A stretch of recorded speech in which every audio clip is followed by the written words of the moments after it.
You are insulting the poor people. పేదవారిని, దీనస్థితిలో ఉన్నవారిని అవమానపరుస్తున్నారు. మరి యేసయ్య మనసేంటి? యేసయ్య ఈ లోకంలో బ్రతికినప్పుడు కూడా వ్యాధిగ్రస్తులు చాలామంది ఆయన దగ్గరకు వచ్చారు. ఇన్ఫ్యాక్ట్ బర్తిమయి అనే వ్యక్తి ఒక గుడ్డివాడిగా ఉన్నాడు, పుట్టుగుడ్డివాడిగా. He was a beggar. దావీదు కుమారుడా నన్ను కరుణించని గట్టిగా కేకలు వేశాడండి.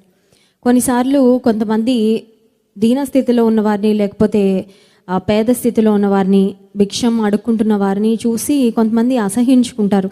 వారి మనసులో వారిని కించపరుచుకుంటారు. ఈరోజు మనం ఏ స్థితి కలిగి ఉన్నామో అది ఆయన కృప.